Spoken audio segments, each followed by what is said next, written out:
Sudah lengkap?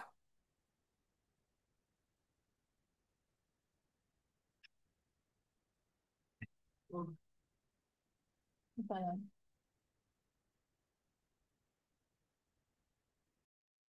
Baru 38, Bu.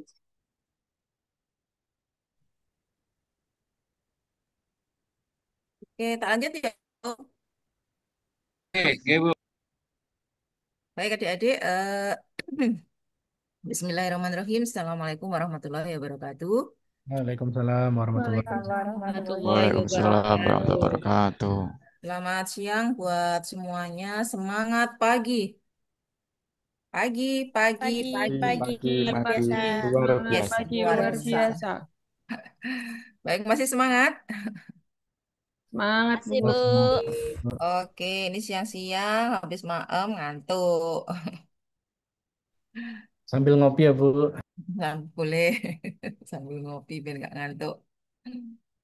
Oke, Mas Zen sampai Mbak Raras tadi ya yang sudah ya. Sekarang Mas Zen aja deh, Mas Zen. Pimpin teman-temannya Mas, gerak sedikit Mas. Oke, Bu. Nggih, Bu, siap. Gerakan stretching. Mungkin sama seperti Mbak Raras ya, dari mulai kepala, silakan teman-teman semua putar kepala arah kanan, hitung sampai 4 kali, setelah itu bales arah kiri 4 kali juga. Bisa dimulai 1, 2, 3. 1, 2, 3, 4, bales. 5, 6, 7, 8. Sekali lagi, anggukan ke bawah 2 kali, terus ke belakang juga 2 kali. Ya ke atas, maksud saya ke atas. Ke belakang, ke bawah 2 kali, ke atas 2 kali. Bisa dimulai. 1, 2, 3. 1, 2, 3, 4, 5, 6, 7, 8. Sekali lagi. 1, 2, 3, 4, 5, 6, 7, 8. Masih gerakan dinamis, sekarang tangannya. Tangannya di depan dada, tarik tangan ke belakang, posisinya ditekuk, kemudian tarik ke belakang, tangannya diluruskan. Lakukan sebanyak 2 kali juga. Mulai. 1, 2, 3, 4, 5, 6, 7, 8. 1, 2, 3, 4, 5, 6, 7. Cukup. Cukup, Ibu. Oke, matur nuwun Tepuk tangan Mas. aja Kita biar kasih tangan plus buat Mas Zen adik-adik. Oke. Baik, di waktu kita yang sempit ini hanya sampai jam 14 nanti. Silakan kita lanjutkan adik-adik untuk kelompok ya. Penugasan kelompok kita putar dulu ya. Oh, putarannya kok hilang nih.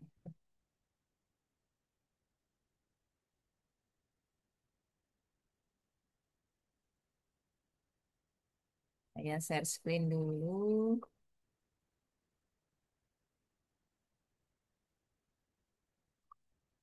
Siapa yang kesempatan untuk berikutnya?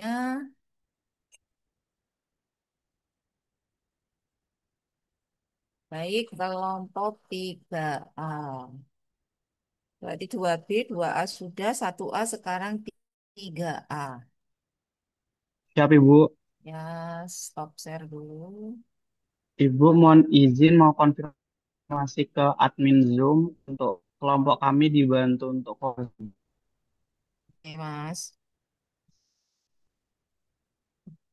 atas nama Katarina J, Pak.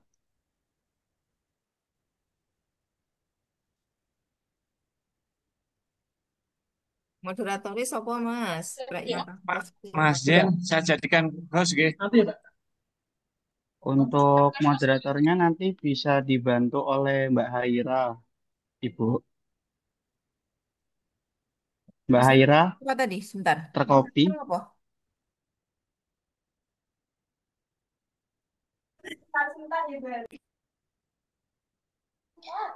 Masalah ini masih ada kendala di Tes Ini tes. berarti tugas kelompok yang hari kedua ya, Bu? Betul, hari kedua tugas kelompok melakukan benchmarking.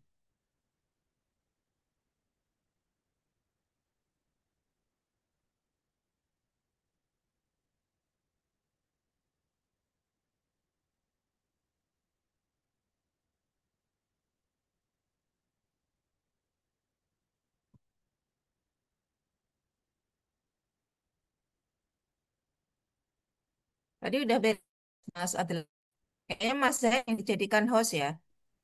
Ya, aku mau izin untuk share screen.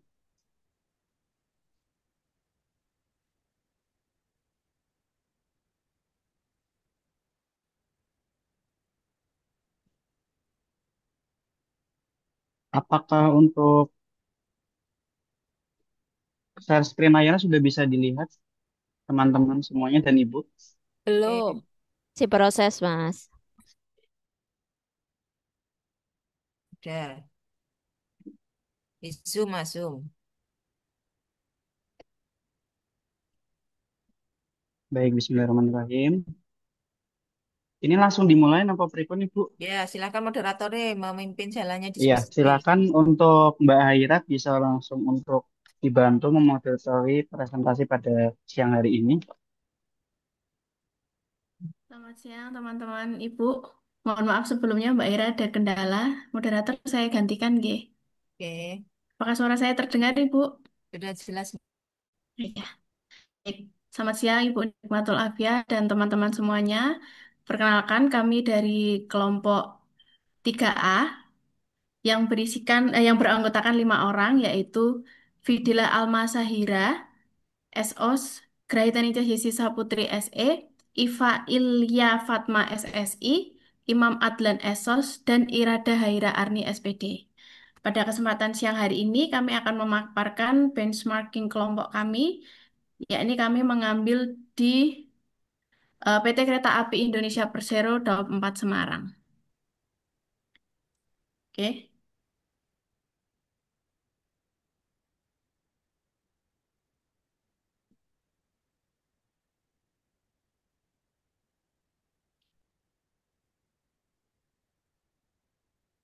Monggo Mas Alan silahkan bisa untuk dipresentasikan.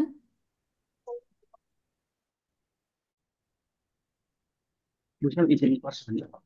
Presentasi nanti bergantian juga boleh. Siapa dulu? Mas Alan. Ya Ibu, mohon izin. Bismillahirrahmanirrahim. Terima kasih Mbak Graita atas kesempatannya. Assalamualaikum warahmatullahi wabarakatuh. Waalaikumsalam warahmatullahi wabarakatuh. Yang terhormat Ibu Nikmatul Afia selaku Widya pada sesi kali ini dan juga teman-teman yang saya cintai dan saya banggakan. Pada siang hari ini kelompok kita dari kelompok 3 akan mempresentasikan fokus dari objek benchmarking kami yakni pada PT Kereta Api Indonesia Persero daerah operasi 4 Semarang. Mulai pada latar belakang untuk benchmarking ini adalah kurang lebih eh, salah satu metode yang digunakan untuk membandingkan praktik terbaik atau best practice suatu organisasi dengan organisasi lain yang kemudian benchmarking ini kita adaptasikan kepada program latar ini untuk bisa memperoleh pengetahuan, pengalaman, serta inspirasi untuk meningkatkan kualitas kinerja dan pelayanan di instansi kita di Kementerian Agama. Sebagai aparatur sipil negara, tentunya kita harus mengimplementasikan dan menginternalisasikan core values berakhlak yang terdiri dari berorientasi pelayanan, akuntabel, kompeten, harmonil, loyal, adaptif, serta kolaboratif. Di mana nilai-nilai tersebut menjadi pedoman dalam memberikan pelayanan publik yang prima, meningkatkan kinerja organisasi, serta memperkuat citra positif di instansi di mata masyarakat. So, apakah ingin memperdalam di PT Kereta Api Indonesia Persero, khususnya di Cimpat Semarang adalah karena lihat untuk PT Kereta Api Indonesia Persero sendiri adalah merupakan badan usaha milik negara saat ini mungkin sudah masuk di tidak masuk di BUMN lagi tapi di Danantara yang di mana perusahaan milik negara ini turut memberikan pelayanan. Jadi selain penyedia jasa layanan dia juga memberikan pelayanan, fokusnya seperti itu. Sesuai dengan visi misi yang ada di PT Kereta Api Indonesia Persero, yakni menjadi ekosistem terbaik, solusi ekosistem terbaik di Indonesia. Untuk PT KAI Daup 4 Semarang sendiri ini lokasinya ada di Semarang, Jawa Tengah. Teman-teman, kalau secara cakupan wilayahnya adalah dari arah barat itu cakupan wilayah yang diatur oleh daerah operasi 4 Semarang adalah paling barat Stasiun Tegal, paling timur itu Stasiun Cepu, paling selatan adalah Stasiun Gundi. Ibu, ini untuk ini kita bagi ya Bu ya untuk presentasinya Bu ya. Boleh, silakan. Ya, terkait struktur organisasi di daerah operasi 4 Semarang sendiri itu dipimpin oleh Executive Vice President atau secara bahasa Indonesia itu nomenklaturnya disebut dengan Kepala Daerah Operasi. Di mana Executive Vice President ini bertanggung jawab langsung kepada Direktur atau Direktur Utama yang ada di kantor pusat. Untuk inovasi pelayanan publik di Daerah 4 Semarang tentunya di sini berkolaborasi dengan beberapa stakeholder dan juga untuk di unit internal sendiri di Daerah Operasi 4 Semarang juga tetap mendukung didukung oleh beberapa perusahaan anak perusahaan yakni PT KAI Services, KAI Wisata, KAI Properti, KAI Manajer, KAI Wisata seperti itu. Terus selanjutnya kami persilakan untuk teman saya yang lain. Ini yang bisa Oke. ready Mbak Iva bisa ya? Atau Mbak Ya, Graita dulu? baik. Izin untuk mempresentasikan implementasi dari PT KAI atas core value nilai-nilai berakhlak yang ada di PT KAI. Yang pertama yaitu berorientasi pelayanan. KAI Daup 4 berkomitmen memberikan layanan prima dengan menghadirkan pelayanan aman dan nyaman. Salah satunya melalui penguatan keamanan bersama TNI Polri khususnya saat angkutan Lebaran.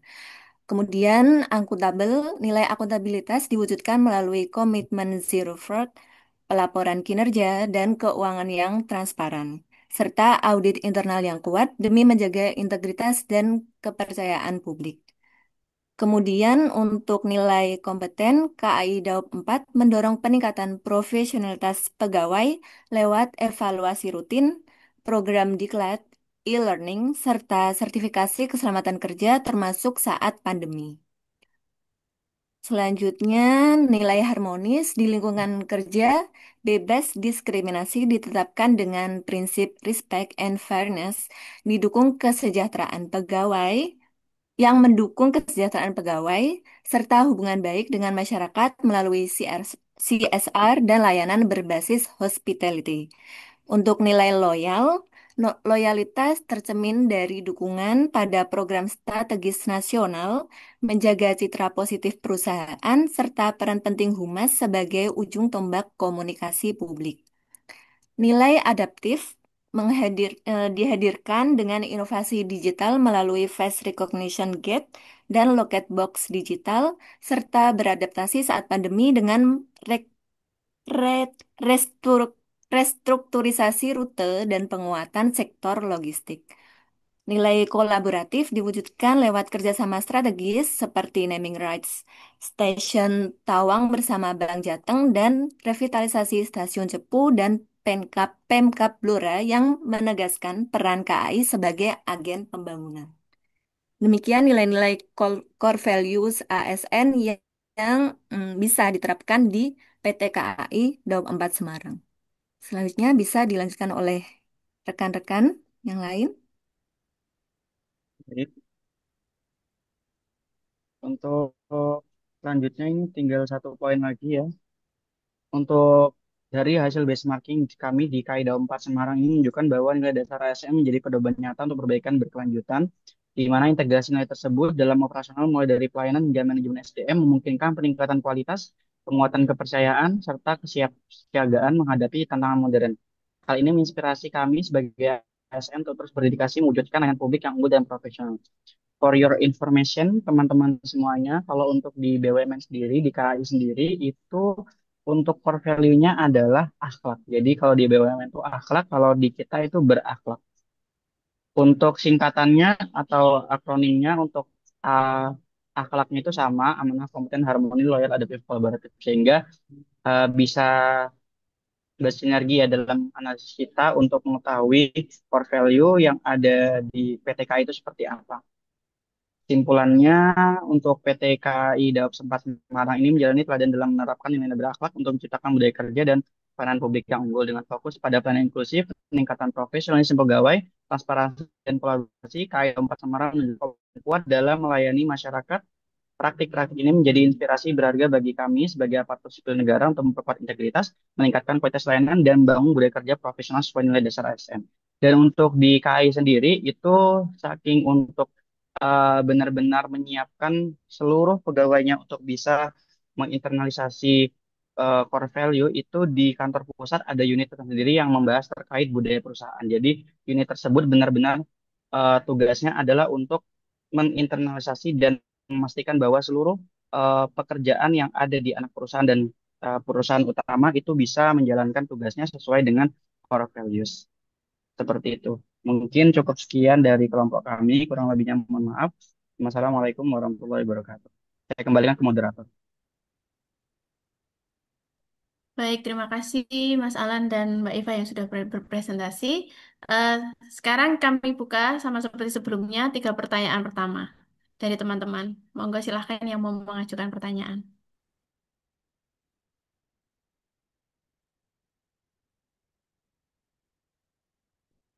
Izin bertanya. Monggo Mbak Wiwi. Nah, mungkin di luar ini ya, tapi eh, saya ingin tanggapan eh, hmm, dari kelompok dua, kelompok tiga nggih? Kelompok 3A. Kelompok tiga A. Saya keingat atau saya pernah mendengar itu di mana PT KAI yang tadi sudah disebutkan di Semarang Dapo niku nggih. Itu dulu pernah ada satu masalah mengenai transparansi dalam perekrutan karyawan. Itu kalau tidak salah di tahun 2003 dan itu beritanya sangat ramai sekali di mana SDM dari DAOP 4 Semarang itu tidak bisa mengkonfirmasi mengenai ketransparanan dari perekrutan karyawan. Berhubungan dengan nilai akuntabilitas yang telah dijelaskan tadi, melalui komitmen zero fraud ya kalau tidak salah ya, di mana ada yang namanya transparansi untuk meningkatkan kepercayaan masyarakat. Merujuk dari berita yang sudah saya sampaikan, bagaimana tanggapan dari kelompok 3A untuk apa namanya menjelaskan hal tersebut dan apakah sudah ada perbaikan setelah dilakukan penjelasan mengenai keterkaitan dengan nilai-nilai dari berakhlak. Sekian dari saya. Baik, terima kasih untuk pertanyaannya Mbak Wiwi. Mungkin teman-teman dari kelompok 3A ada yang mau menanggapi lebih dahulu. Mohon izin konfirmasi itu untuk kasusnya 2023 atau 2003? Dua Oh ya, ribu dua puluh tiga.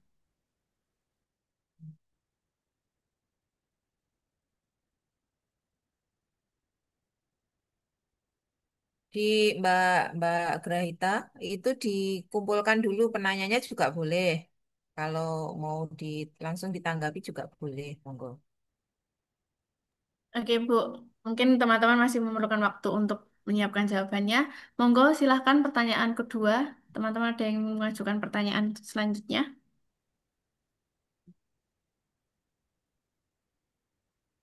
Ayo, yang belum pernah ngomong sama sekali, adik-adik silakan.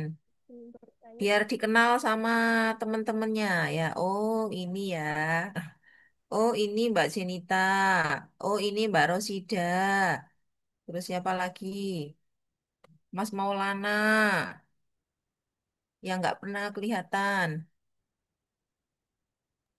Izin bertanya, Bu. Ya, silakan ke moderator. Mbak moderator izin bertanya. Monggo silahkan Mbak Tiara. Tadi kan di file jelaskan tentang PT KAI itu melakukan CSR gitu ya, Mbak. Iya. Nah, saya ingin bertanya, Mati, mati, PT mati, mati, KAI Daup 4 Semarang itu kan melakukan CSR. Nah, itu tujuannya kan untuk menjaga hubungan baik dengan masyarakat sekitar seperti itu, Mbak. Nah, Ya. bagaimana kita sebagai ASN bisa mengimplementasikan nilai harmonis itu dalam membangun kepercayaan publik terhadap instansi pemerintah, utamanya di Kementerian Agama sendiri? Terima kasih. Baik, terima kasih Mbak Tiara untuk Oke, pertanyaannya. baik. Terima kasih, Mbak.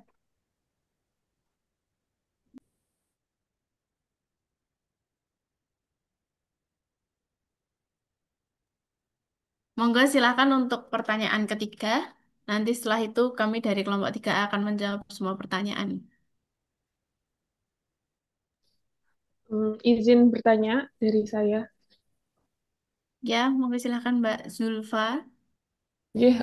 Terima kasih untuk waktunya. Saya Zulfatul Faiza dari kelompok 2A. Izin bertanya, mungkin tidak terlalu berkaitan dengan PT KAI, cuma saya perhatikan dari presentasi awal sampai yang sekarang ini, dari yang tadi BRI dengan yang ini PT KAI, itu ada beberapa pertanyaan yang menurut saya masih apa ya, kita masih sering kali meragukan pelayanan dari pihak-pihak terkait. Contohnya pelayanan diri BRI, kemudian ini transparansi dengan dari KAI seperti itu.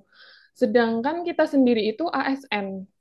Kita adalah pelayan masyarakat, kita adalah wakil dari instansi yang mana kita juga tidak jauh dari eh, apa ya, dari pandangan negatif dari masyarakat seperti itu. Apalagi di zaman sekarang ini banyak sekali, walaupun sekarang juga banyak yang membela guru atau membela ASN atau membela dari dinas tertentu, tapi ada beberapa yang masih berpandangan negatif. Seperti contohnya, ASN itu kerjanya cuma berangkat, udah tidak ngajar pulang, seperti itu. Terus banyak juga pandangan yang lain, contohnya ya tadi BRI banyak kendala, kemudian PT KAI transparansi, apalagi di sekolah tentang transparansi dana BOS dan lain sebagainya itu masih dipertanyakan masyarakat. Nah, kemudian pertanyaannya adalah bagaimana cara kita betul-betul ketika kita sudah mengimplementasi berakhlak itu, bagaimana caranya kita bisa membuat apa yang sudah kita implementasikan, sudah kita internalisasi ini berakhlaknya, kemudian bagaimana caranya agar masyarakat juga percaya bahwa kita sudah betul-betul profesional seperti itu. Bagaimana cara kita melayani masyarakat dan membuat mereka percaya. Begitu dari saya. Terima kasih. Assalamualaikum. Saya tidak salam tadi. Begitu. Terima kasih Mbak Zulfa untuk pertanyaannya. Ibu, mohon maaf sebelumnya, nanti untuk moderator saya akan digantikan oleh teman saya karena ini trafo di kantor saya kebakaran Ibu. Saya nggak bisa Oh, ngecas perangkat. Jadi nanti oke. saya izin live dulu ya, Bu. Ya, silakan. Ya, Nanti terima saya kasih, Bu. gantikan, Bu. Loh, nggak dengar ya? Ya, oke, Mbak. Suara saya masuk, Bu? Udah jelas. Oh iya, nanti untuk Oke. moderator saya gantikan karena laptopnya Mbak Grahita ada kendala baterainya habis. Boleh Baik, langsung bisa diambil, ya. ya, baik untuk pertanyaannya tadi ada 3 pertanyaan ya dari yang pertama dari Mbak Wiwi terkait tanggapan dari kelompok kami, kelompok 3A mengenai masalah transparansi perekrutan karyawan yang berhubungan dengan nilai akuntabel gitu. Dan tadi disebutkan kasusnya 2023 ya, Mbak. Benar, Iya, Mbak Wiwi? iya Bu. Iya. Iya, untuk mungkin dari teman-teman kelompok 3A ada yang mau menjawab? Bisa diulas mungkin pertanyaannya dulu Mbak Fidela. Nah, biar teman-temannya juga bisa. Atau mungkin dari anggota kelompok yang lain nanti juga boleh ya kalau ikut menanggapi ya adik-adik ya. Baik, untuk tadi pertanyaannya dari Mbak Wiwi, saya ulangi lagi. Mbak Wiwi menanyakan, karena tadi ada kasus yang berita yang Mbak Wiwi baca di kasus 2003 mengenai PT KAI Daop 4 Semarang, itu masalah transparansi perekrutan karyawannya atau pegawainya di PT KAI Daop 4 Semarang. Seperti itu. Kemudian Mbak Wiwi menanyakan dikaitkan dengan nilai akuntabel yang tadi sudah dibahas kelompok kami di kelompok 3A karena kami juga mengulasnya PT KAI Daop 4 Semarang. Nah, Mbak Wiwi menanyakan tanggapan bagaimana terkait ada berita seperti itu begitu atau counter beritanya begitu ya dari eh, masalah atau kasus yang di 2023 itu. Mungkin dari teman-teman dulu, dari Baik, teman-teman kelompok 3A.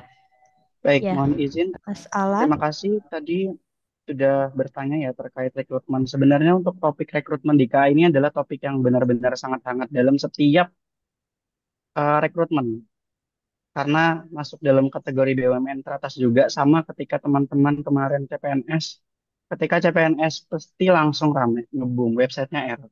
Itu juga yang terjadi di PT KAI.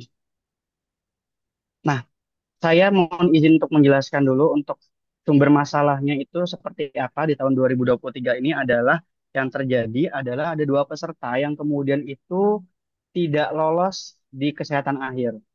Padahal yang dibutuhkan saat itu adalah formasinya dua orang juga. Dan pada saat rekrutmen selanjutnya, PT KAI membuka rekrutmen dengan jabatan yang sama karena sebelumnya itu tidak lulus. Nah, yang dipermasalahkan di sini adalah eh, kenapa kok yang kemarin itu tidak ada satupun yang terima dan kemudian kok masih buka lagi gitu. Kalau saya izin menjawab dari versi sebagai PTKI-nya adalah tentu sebagai perusahaan kita jika ada rekrutmen yang atau peserta rekrutmen tidak sesuai dengan target kita, tentu akan kita tolak dan tidak kita terima dan akan kita buka lagi di rekrutmen berikutnya gitu. Nah, pertanyaannya, kenapa kok nggak dikasih tahu apa standar kesehatan yang diperlukan oleh KAI? Sebenarnya kalau untuk saat ini untuk standar kesehatan yang dimiliki oleh KAI adalah sama. Untuk kesehatan air adalah MCU secara keseluruhan yang akan dikumpulkan di. Jadi kalau misalnya itu ada yang tidak lolos, itu berarti tanggung jawabnya adalah ya pada diri masing-masing ketika nanti itu rekrutmen dan dokter menunjukkan bahwa ada beberapa kriteria yang mungkin tidak sesuai, ya itu berarti kembali lagi ke diri masing-masing. Mungkin yang jadi permasalahan adalah nggak dikasih tahu nih nggak lolosnya karena penyakit ini atau penyakit apa. Itu mungkin isu apa problematikanya seperti itu. Nah, terkait dengan tadi yang dijelaskan terkait prinsip akuntabel di mana bahwa setiap tindakan, keputusan, kebijakan harus dapat dipertanggungjawabkan secara terbuka kepada publik sesuai aturan, standar, dan juga etika yang berlaku. Yang pertama di sini adalah bahwa PT Kereta Api itu sampai saat ini adalah menjelaskan bahwa setiap informasi lowongan, formasi, jadwal seleksi, pengumuman hasil hanya disampaikan melalui satu kanal resmi yakni e-recruitment.kai.id. Menurut saya, menurut kelompok kami itu sudah sangat mendukung prinsip akuntabel karena semuanya satu pintu. Nggak ada dikasih tahu dari orang dalam nih, oh ini yang lulus ini lulus enggak, tapi semuanya satu pintu. Hal ini tentunya menunjukkan keterbukaan dan mencegah disinformasi. Namun untuk kasus seperti itu mungkin ya karena sentimen masyarakat juga karena memang rekrutmennya itu susah dan ternyata di akhir ada dua ternyata nggak keterima semuanya. Terus tahapan seleksi yang jelas dan terstandar. Kalau untuk informasi beberapa tes yang diikuti itu sebenarnya sudah dijelaskan juga di laman website. Mulai dari administrasi, tes kompetensi, psikotes, wawancara, kesehatan awal, hingga kesehatan akhir, dan juga pengumuman kelulusan. Itu dijelaskan juga di rekrutmen. Jadi menurut eh, kami tidak ada prinsip akuntabel yang dilanggar di sini. Terus bebas biaya yang ketiga, sama ketika pembelajaran CPNS teman-teman kan tidak mengeluarkan biaya sepeser pun. Di KAI juga bebas biaya, zero cost recruitment, di mana PT KAI selalu menegaskan bahwa rekrutmen itu tidak dipungut biaya apapun dan selalu menginfluence kepada masyarakat. Kalau daftar KAI nggak pakai uang, kalian tunjukkan kemampuan kalian dan daftar sebagaimana mestinya. Terus untuk dokumentasi dan pertanggungjawaban hasil, hasil seleksinya dicatat, disimpan oleh KAI pusat, bukan di daerah. Jadi untuk rekrutmennya itu sebenarnya adalah dari pusat. Nanti SDM di daerah itu sifatnya adalah sebagai kaki tangan dari kantor pusat untuk penerimaan seleksi di setiap daerah. Kalau untuk respon yang diberikan oleh KAI saat itu, kalau eh, kami lihat di berita rilisnya adalah saat muncul kritik soal transparansi, mereka menerima dengan bahan evaluasi, terus kemudian menjelaskan kembali terkait kriteria secara lebih rinci, termasuk pada kesehatan air, dan itu merupakan salah satu bentuk implementasi dari akuntabel agar memastikan bahwa publik bisa memahami standar yang digunakan oleh PT KAI. Seperti itu untuk pertanyaan nomor satu. Kira-kira bagaimana tanggapannya dari yang bertanya? Iya, Baik, cukup bagi saya. gimana Mbak Wiwi? Ya, terima Sudah kasih. menjawab? Menjawab sekali. Ya, Sebenarnya terima kasih. pertanyaan itu untuk menerangkan sih, menerangkan berita itu seperti apa sehingga tidak menjadi suatu ambigu di masyarakat. Dan menurut saya hal itu cukup menerangkan sekali dan terima kasih atas jawabannya. Baik, sama-sama. Oke, kita ke pertanyaan yang selanjutnya. Tadi ada pertanyaan yang kedua, itu dari Mbak Tiara. Mbak Tiara tadi menanyakan terkait CSR, begitu ya Mbak Tiara? Saya Ya, Mbak, ulangi lagi betul. nih pertanyaannya. Ya. Mm-mm. Tentang Iya, CSR. terkait gimana tadi Mbak Tiara? Di DAUP CSR? Semarang itu kan ada nilai Mm-mm. harmonis gitu ya, Mbak. Itu kan ada disebutkan penerapan CSR sebagai bentuk mempererat hubungan dengan masyarakat gitu kan. Nah, Iya, kita sebagai ASN itu bagaimana kita implementasi. mengimplementasikan nilai harmonis itu dalam membangun kepercayaan publik terhadap instansi pemerintah yang mana kita di Kementerian Agama seperti itu. Oh iya, baik. Terkait CSR di PT KAI. Iya. Yang pertanyaan Mbak Tiara ini nanti akan dijawab oleh anggota dari kelompok 3A yaitu Mbak Haira. Mbak Haira, apakah audionya sudah bisa? Tes, masuk nggak, Ma? Iya, masuk. Ya, Silakan Mbak Haira. oke. Mbak Tia. Saya akan menjawab pertanyaannya jenengan mengenai CSR ya. CSR kemudian bagaimana sih kita sebagai ASN Kemenak agar menarik kepercayaan masyarakat kita bisa menerapkan dalam kinerja kita gitu kan. Kalau untuk CSR sendiri artinya Corporate Social Responsibility yang artinya tanggung jawab sosial perusahaan. Jadi bagaimana caranya kita menerapkan dalam ASN sebagai ASN Kemenak? Kalau kalau saya baca dari pengertiannya itu kan tentang tanggung jawab sosial perusahaan. Kalau di Kemenak sendiri sebenarnya kita udah menerapkan, Mbak. Jadi itu kan tentang sosial berkelanjutan ya kita terhadap masyarakat yang sedang kita layani. Nah, kalau kita Kemenak itu kan kita di bawah bukan di bawah naungan kita itu di antaranya ada kayak MAN, MIN, MTS. Nah, sosial berkelanjutan yang kita dapat layani sebagai Kemenak itu kita juga bisa dengan memberikan layanan kepada sekolah-sekolah tersebut, memberikan beasiswa dan sebagainya. Ini juga kita kerjasama sama bidang-bidang lainnya. Kemudian untuk kita sendiri, kembali ke diri kita sendiri, bagaimana cara kita menerapkan hal tersebut, kita juga bisa dengan ketika pelayanan, kita melakukan dengan baik, dengan sesuai dengan core value berakhlaknya kita, kemudian kita juga dengan menciptakan lingkungan harmonis agar ketika sedang melakukan pelayanan mereka puas gitulah. Singkatnya seperti itu Mbak Tiara. Apakah ada yang kurang mungkin? Mungkin ini Mas Alan mau menambahkan Ya. sedikit? Boleh. Silakan Mas Mohon Alan. izin, Ya. terima kasih pertanyaannya yang sangat bagus terkait CSR.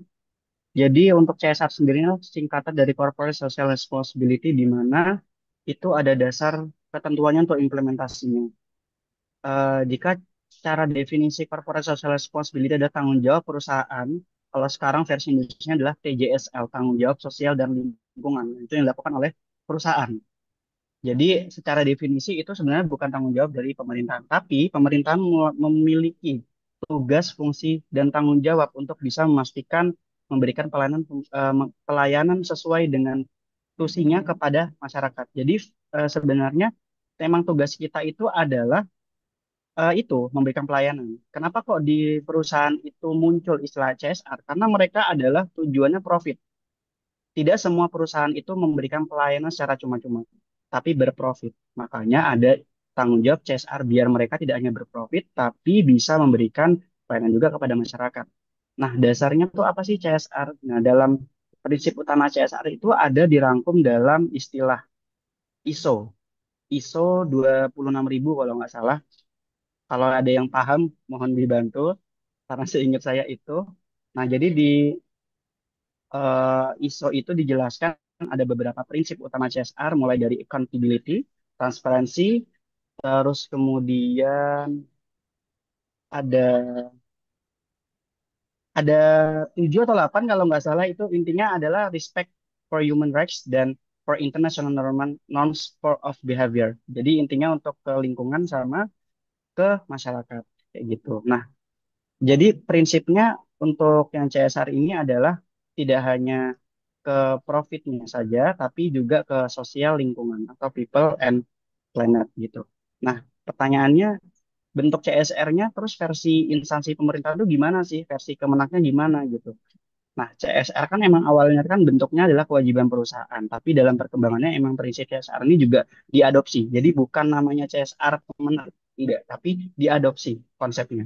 Kalau perusahaan itu CSR, tapi kalau lembaga pemerintahan itu setahu saya, sepemahaman saya itu tidak disebut dengan CSR, tapi emang tanggung jawab sosialnya tuh ada. Kayak misalnya Kemenak menanam pohon, itu kan emang bentuk apa namanya eh, fokus pemerintah ingin memberikan kontribusi kepada lingkungan melalui menanam pohon. Jadi bentuknya bukan CSR. Jadi lebih ke program pelayanan publik yang orientasinya di sosial, terus kemudian program pemberdayaan masyarakat, program lingkungan hidup dan keberlanjutan, dan nantinya itu di diinternalisasikan melalui program atau core values berakhlak itu kita laporkan apa yang setiap kita lakukan kepada masyarakat untuk apa? Untuk meningkatkan kepercayaan publik terhadap instansi tersebut. Seperti itu, insya Allah. Baik, terima kasih kepada Mas Alan yang sudah menjawab pertanyaan kedua kepada Mbak Tia. Sudah cukup jelas untuk penjelasannya. Terima kasih kepada Mbak Haira sama Mas Alex. Sudah cukup, Mbak. Ya, sama. Oke, kita lanjut ke pertanyaan ketiga. Tadi ada pertanyaan dari Mbak Zulfa. Pertanyaan ketiga dari Mbak Zulfa itu terkait Mbak Zulfa kan tadi menyampaikan ya, masyarakat itu masih sering meragukan pelayanan dari BUMN gitu. Bagaimana sih cara kita itu untuk bisa melayani masyarakat dan membuat masyarakat itu percaya dengan pelayanan kita gitu. Nah, untuk ini mungkin dari teman-teman kelompok 3A dulu, ada yang mau menjawab? Dari Mbak Iva? Izin menjawab. Tadi kan pertanyaannya masyarakat masih belum percaya sama eh, pelayanan yang ditawarkan oleh Badan BUMN. Nah, di sini bisa kita memperkuat pilar pada Badan BUMN itu, yaitu antaranya memperkuat integritas, kemudian memperkuat kualitas layanan, dan memperkuat komunikasi yang terbuka. Untuk sini bisa dengan menerapkan zero tolerance terhadap KKN, yaitu tadi menerapkan prinsip zero fraud, artinya tidak tidak ada toleransi terhadap kecurangan sedikit pun. Kemudian transparansi anggaran, akuntabilitas, dan sistem pelaporan pelanggaran atau whistleblowing. Gitu, ada tambahan teman-teman? Mungkin dari saya ya, saya mau menambahkan sedikit ini untuk pertanyaan dari Mbak Zulfa tadi. Jadi karena BUMN itu kan memang kita itu sebagai pelayan masyarakat ya, bukan kita yang minta dilayani masyarakat, tapi kita yang melayani begitu.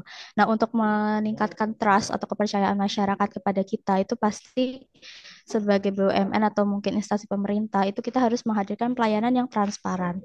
Nah, ketika masyarakat itu tidak percaya kepada kita, nah ini kita perlu adanya evaluasi atau perlu adanya penindaklanjutan gitu ya terkait ketransparansian itu. Kemudian ada pelayanan yang cepat. Pelayanan yang cepat itu pasti masyarakat akan mengembalikan trust-nya atau kepercayaannya kepada kita lagi.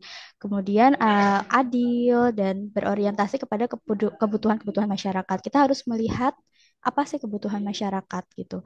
Tidak bisa mungkin kita menyamaratakan semua kebutuhan masyarakat seluruh Indonesia karena pasti ketika kita sebagai BUMN atau mungkin kita saat ini sebagai ASN Kemenak ya dan di setiap daerah itu pasti memiliki ciri khas yang berbeda atau masalah yang berbeda.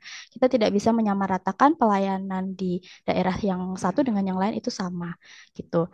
Dan kita harus juga melihat apa ya ibaratnya masyarakat ini maunya dilayani seperti apa begitu.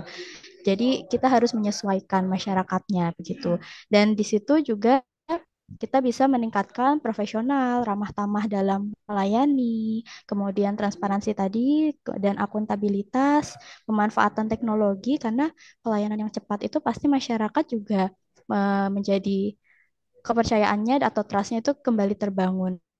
Ketika pemanfaatan teknologi itu sudah digunakan, masyarakat juga menjadi, oh ini berarti instansinya atau BUMN-nya itu sudah menggunakan teknologi yang ini, berarti sudah meningkat begitu. Dan ketika kita juga bisa menerima kritik, saran dari masyarakat, itu masyarakat juga akan mengembalikan trust-nya atau kepercayaannya kepada kita. Dan terakhir ada konsistensi serta integritas. Dan menurut saya kalau misalkan kita itu melayani secara konsisten gitu ya, tidak hanya seminggu dua minggu ibaratnya habis dievaluasi, terus kita meningkatkan pelayanan. Tapi setelah itu kita turun lagi nih pelayanannya. Nah itu nanti masyarakat akan kembali tidak percaya dengan pelayanan di instansi atau BUMN itu, seperti itu. Mungkin itu dari kelompok 3A, Mbak Zulfa. Apakah sudah menjawab? Ya, terima kasih atas jawabannya untuk kelompok 3. Ada yang mau jawab lagi tuh Mbak Haira? Oh iya, Oh iya, boleh. baik. Silakan Mbak Haira, ditambahkan boleh. Sedikit aja Mbak. Jadi setelah apa yang udah dipaparin oleh Mbak Iva dan Mbak Alma, jadi kita itu butuh yang namanya branding ya Mbak. Kayak bagaimana cara kita menumbuhkan kepercayaan masyarakat dan sebagainya yang seperti yang udah dijabarkan Mbak Alma dan Mbak Iva, penting bagi kita sebagai ASN, entah sebagai individu ataupun kita sebagai bagian dari Kemenak untuk membangun sebuah branding. Zaman sekarang kan apa-apa FYP, TikTok, Instagram itu kan ngaruh banget di masyarakat. Nah, mungkin masyarakat pernah ada yang kecewa dengan pelayanan seseorang dari kita atau BUMN atau instansi lainnya, maka kita perlu mengambil kembali pikiran mereka yang kita tercemar itu dengan membangun sebuah branding lewat media sosial. Sedikit seperti itu. Sudah, terima kasih Mbak Alma. Mohon izin Ya, menambahkan terima kasih. Mbak Haira. Iya, silakan Mas Alan. terkait melanjutkan dengan jawabannya Mbak Haira, ini terkait bentuk kepercayaan publik terhadap sebuah perusahaan ya. Kalau untuk sini fokus kita ke KAI, jadi ada beberapa poin sebenarnya yang kemudian bisa menjadi respon terkait isu tersebut. Yang pertama adalah tentunya perusahaan harus bisa memberikan pelayanan yang berorientasi pada kebutuhan masyarakat. Jadi kalau misalnya di KAI itu pelayanannya basisnya transportasi kereta, udah kita harus bisa memberikan informasi, edukasi serta layanan yang maksimal kepada masyarakat. Yang kedua adalah menunjukkan akuntabilitas. Setiap keputusan kebijakan atau bentuk promo, potongan harga, dan lain itu harus diinformasikan. Yang ketiga adalah membangun komunikasi dua arah. Nah, kalau untuk di KAI sendiri itu kita punya Instagram.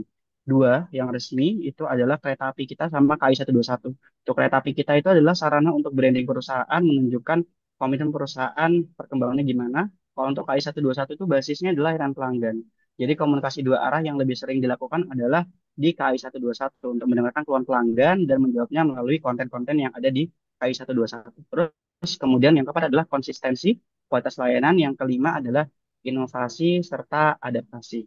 Nah, saya izin menjawab berdasarkan dengan tugas dan fungsi tanggung jawab saya sebagai penata humas. Jadi di sini humas sangat diperlukan dalam sebuah perusahaan dan ataupun instansi itu karena kita sebagai moderator yang menjembatani antara berbagai stakeholder yang ada di instansi tersebut. Contoh di PT KAI, kita punya stakeholder mitra kerja, terus kemudian karyawan, terus kemudian pelanggan, dan juga internal kita sendiri. Nah, itu semua harus bisa kita jadi penghubung yang baik. Melalui apa? Melalui informasi, keterbukaan informasi publik, melalui media sosial, melalui konten Instagram, website, dan lain-lain.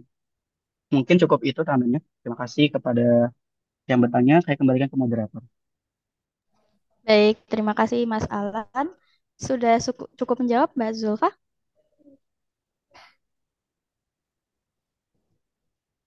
Mbak Zulfa, apakah sudah cukup menjawab?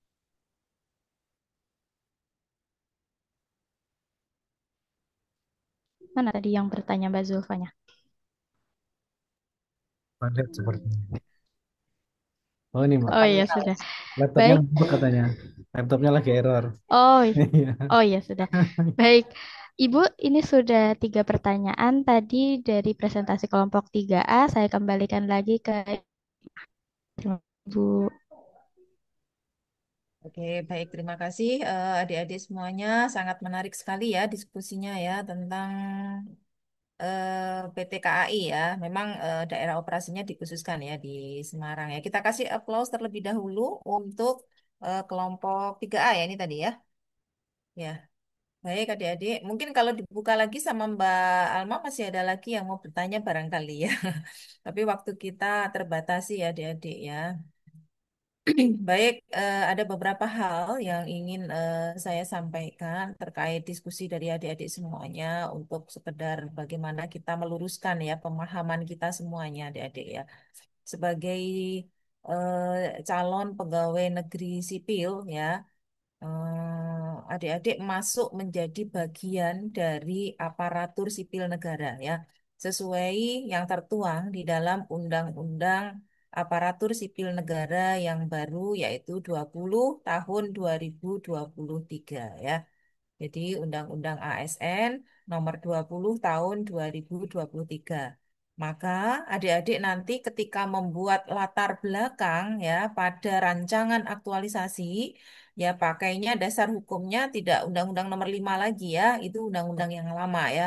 Undang-Undang nomor 5 telah digantikan ke undang-undang yang baru nomor 20 tahun 2023 tentang aparatur sipil negara. Itu yang umum dulu ya. Jadi di latar belakang itu kita bicara dari yang umum terlebih dahulu, baru kemudian nanti mengerucut ya bahwa CPNS itu harus mengikuti masa percobaan ya selama 1 tahun ya. Dan ini sesuai dengan Kepala Keputusan Lembaga Administrasi Negara bahwa calon pegawai negeri sipil harus mengikuti Latsar CPNS. Baru nanti mengerucut sampai akhirnya ke core isu adik-adik ya. Atau sebelum ke core isu tentu adik-adik nanti akan mendeskripsikan ya, menjelaskan dalam paragraf tentang gap ya antara kondisi yang sekarang ya dan tentunya adalah kondisi yang diharapkan. Jadi ada isu dan apa namanya kondisi ideal yang diharapkan di Satker adik-adik masing-masing. Nah, dari undang-undang tentang aparatur sipil negara tersebut, karena ASN itu ada dua, yaitu PNS dan P3K, maka keduanya ya memiliki 3 fungsi ya. Satu sebagai perekat pemersatu bangsa, sebagai pelaksana kebijakan publik, dan sebagai pelayan publik. Maka dari sekarang, ya kalau kita sudah memang apa namanya eh, niat ya menerjunkan diri kita sebagai pegawai negeri sipil, maka adik-adik mulai ya dengan perlahan-lahan untuk membentuk mindset kita ya sebagai seorang PNS bahwa kita itu adalah sebagai pelayan publik ya, bukan untuk dilayani tetapi melayani. Juga kita harus melaksanakan kebijakan publik ya. ada ya apa namanya orang ya. Dia itu seorang pegawai negeri sipil, tapi tiap hari dia itu menjelek-jelekkan pemerintah ya, adik-adik. Dalam hari-harinya itu setiap hari itu selalu menjelek-jelekkan pemerintah. Oh, bahwa pemerintah itu begini, begini, begini gitu ya. Kebijakannya tidak berpihak dan sebagainya. Kalau dia tiap hari, padahal dia mah juga dari gaji di pemerintah ya, dari pajak itu ya. Tapi tiap hari pekerjaannya menjelek. Kalau memang tidak suka, tidak ingin, kenapa menjadi pegawai negeri ya? Maka adik-adik di sini ya, yang barangkali mungkin dalam hatinya, lubuk hati dalam masih tidak banyak, tidak setuju dengan program-program pemerintah, maka monggo silakan ya. Jadi kita jangan munafik gitu ya. Artinya ketika kita sudah menerjunkan diri kita ya sebagai pegawai negeri sipil, maka ya kita berusaha ya melaksanakan tugas-tugas kita sebagai seorang PNS. Nah, itu temanmu ada yang nanya, siapa itu ya? Siapa? Dia tanya pada diri sendiri ya, sopo yo. USD nggak ngerti ya siapa itu. Nah, begitu adik-adik ya. Jadi, karena memang ada Bu orang yang seperti itu, ada ya. Ada, jadi tiap hari itu saya kayak gatel gitu kupingnya ya. Setiap kali, "Ki, maksudnya apa sih wong iki, wong dia itu loh juga makan gaji dari pemerintah gitu ya. Kalau emang dia nggak suka ya udah, hengkang aja ya keluar. Karena banyak teman-teman kita yang memang tidak cocok, tidak sesuai gitu ya. Ada beberapa temen yang ini mungkin merasa gaji dari PNS itu sebuah hal dan sebagainya, tapi dia konsekuen ya, dia keluar seperti itu ya. Jadi kalau memang kita sudah tidak yakin lagi ataupun mungkin kita sudah tidak sreg begitu, kan hidup itu choice ya, dia pilihan ya. Nah, kita boleh memilih gitu. Kalau misalkan nggak mau, berarti kita punya alternatif yang lainnya gitu. Oke, itu terkait fungsi dari ASN. Jadi muaranya nanti itu ke fungsi ASN. Nah, terkait dengan diskusi-diskusi yang sudah dilakukan tadi, ya baik BRI, kemudian PT KAI, itu mereka lebih cenderung bahwa mereka itu bergerak di sektor privat ya gitu. Jadi apakah kita apa namanya membahas tentang sektor publik apakah sektor privat, maka kalau publik itu cenderung pada pelayanannya itu eh, untuk publik ya, untuk publik, untuk masyarakat di pemerintah. Tetapi kalau yang privat itu cenderung di swasta dan dia itu profit oriented ya, adik-adik ya, akan berbeda itu pembahasannya nanti. Nah, kalau untuk apa namanya? Untuk BRI dan juga untuk apa namanya KAI tadi itu memang mereka lebih ke profit ya, profit oriented seperti itu. Jadi ada beberapa hal yang apa namanya, kalau pemerintah itu kan terbatas ya adik-adik ya. Pemerintah itu ada hal-hal yang harus memang sesuai jalurnya ya. Sesuai jalurnya semuanya dipertanggungjawabkan ya. Maka ada namanya laporan kinerja pemerintah ya, Sakip, Lakip ya, laporan kinerja pemerintah yang mana itu harus dilaporkan. Bahkan sekarang sudah ada aplikasi ya tersendiri yang disediakan untuk melaporkan kinerja kita. Baik itu secara bulanan, triwulan, atau semester seperti itu ya. Kira-kira apakah sudah tercapai perjanjian kinerja ya dari pemerintah itu dari satuan-satuan kerja, instansi itu kepada pemerintah. Karena kita itu biaya dari keberlanjutan ya beberapa kegiatan itu ya dari pajak ya adik-adik ya. Dari pajak.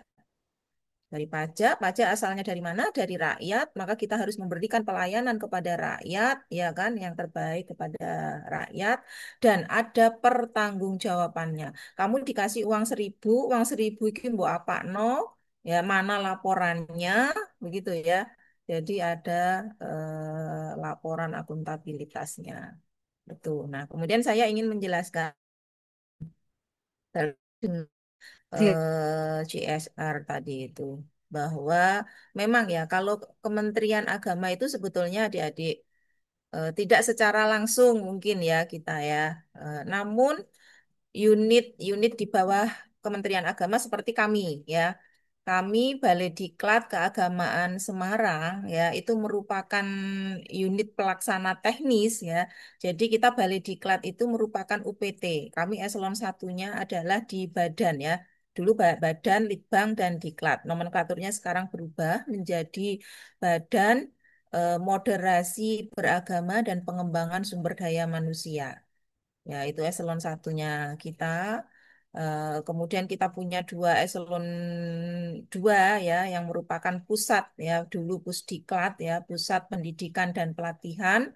Ada teknis sendiri, administrasi sendiri. Teknis membawahi urusan-urusan terkait dengan pelatihan-pelatihan yang teknis untuk jabatan-jabatan seperti penghulu, penyuluh, guru, dan semuanya. Itu ada di Pusdiklat Tenaga Teknis yang sekarang nomenklaturnya berubah menjadi Pusat Pengembangan apa itu ya SDM ya. Nah satu lagi itu eh, Pusbangkom eh, MKMB yaitu Pusat Pengembangan Kompetensi Manajemen Kepemimpinan. Nah ini adalah untuk pelatihan-pelatihan pejabat termasuk juga Latsar adik-adik ini itu di bawah Pusbangkom MKMB ya. Pusat Pengembangan Kompetensi Manajemen Kepemimpinan dan Moderasi Beragama. Nah, pelatihan-pelatihan teknis administratif seperti SOP, analisis jabatan, analisis beban kerja, penilaian kinerja yang seperti itu di bawah Pusbangkom MKMB. Nah, kita Balai Diklat itu dipimpin oleh eselon 3 ya. Nah, yang ingin saya sampaikan bahwa berhubungan dengan CSR tadi itu adik-adik tidak secara langsung memang apa namanya Kementerian Agama itu terkait itu. Namun UPT-nya iya adik-adik seperti kami di Balai Diklat Keagamaan Semarang itu telah memiliki eh, ISO ya. Kita sudah punya karena kita telah zona integritas wilayah bebas korupsi. Jadi kita sudah punya dua ISO yang kita miliki di bidang Semarang itu satu ya. Kayak apa? Ya, jadi kami sebagai lembaga pelatihan tentu saja kami harus memiliki ISO 9001 terkait bagaimana mutu pelatihan yang sudah kita selenggarakan. Kami beberapa kali ada apa namanya eh, untuk dilakukan supervisi surveyor ya adik-adik ya untuk bisa dikeluarkan kembali diperbaharui seperti itu ya sertifikat dari ISO-nya tersebut. ISO 91 kita juga punya untuk ISO yang 37001.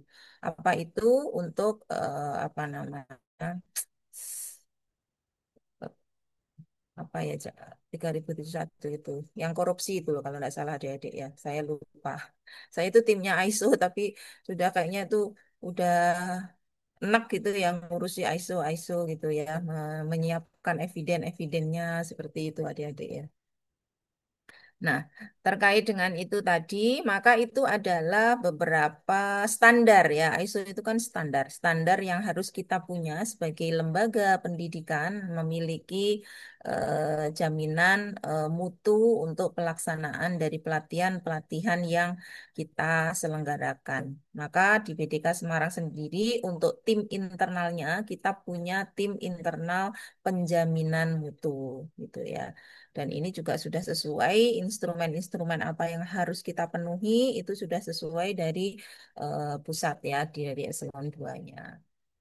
Seperti itu adik-adik. Ya, maka apa namanya? Kementerian Agama sendiri ini beberapa ya, beberapa balai diklat itu sudah memiliki yang seperti itu karena memang harus dipunya ya. Dan sebagai salah satu syarat sebetulnya adik-adik itu kalau kita ingin maju ya zona integritas baik itu mau menuju apa namanya WBK maupun menuju WBBM, kita harus punya itu ya, ISO itu ya. Mau nggak mau kita harus urus dan memenuhi instrumen-instrumen, eviden-eviden yang memang harus ada. Nah, selain itu, Kementerian Agama dengan Bapak Menteri kita yang baru, Prof. Nazaruddin Umar, kita punya Asta Protas ya, Kemenak berdampak. Nah, kalau tadi Mas Alan menyampaikan bahwa untuk jadi Kemenak itu bisa dengan untuk sosial ininya ya bisa dengan penanaman pohon. Kita punya sih sebetulnya adik-adik ya. Di Asta Protas itu juga ada penguatan untuk apa ekologinya ya. Ekoteologi. Oke, iya betul. Dan banyak lagi ya beberapa program penguatan yang apa tercakup di dalam Asta Protas tersebut. Baik, inti yang ingin saya sampaikan bahwa adik-adik jadi eh, nggak usah nanti bertanya eh, sopo yo, ya, kira-kira siapa ya teman kita yang masih memiliki atau masih masih ada unek-unek di hatinya kira-kira ketika menjadi sudah bergabung ya menjadi seorang pegawai negeri sipil ya kemudian di dalamnya itu dia masih ragu-ragu, masih pemerintah ini gimana sih, pemerintah gimana sih gitu ya. Maka adik-adik silakan nanti ya bisa eh, menganalisis ya, melihat gitu. Karena pemerintah itu adik-adik ya, namanya pemerintah ketika sudah mengeluarkan sebuah kebijakan, itu bukan kebijakan itu langsung apa artinya pikiran dari orang per orang saja, tetapi tentu kebijakan itu sebelum dikeluarkan itu melalui proses yang panjang ya. Proses yang panjang. Ada proses untuk mengidentifikasi dulu agenda setting ya. Kalau dalam ilmu administrasi publik itu ada agenda setting. Kemudian bagaimana perumusan formulasi kebijakannya ya. Kemudian dari alternatif-alternatif berbagai kebijakan itu dianalisis ya. Baru dirumuskan ya. Dirumus itu. Setelah dirumuskan baru nanti ada namanya implementasi ya, policy implementation, kemudian policy evaluation. Nah, setelah dievaluasi tentu nanti akan ada hasil ya. Apakah kebijakan yang sudah diterapkan itu efektif atau tidak? Maka ketika kebijakan itu tidak efektif, ya barangkali akan menjadi input ya atau masukan untuk bagaimana what next, kebijakan apa berikutnya yang akan dilakukan oleh pemerintah. Seperti itu ya siklusnya ya adik-adik ya. Jadi kalau kita sudah ingin menjadi PNS gitu ya sudah. Berarti kalau apapun yang menjadi kebijakan pemerintah otomatis kita dengan bijak ya.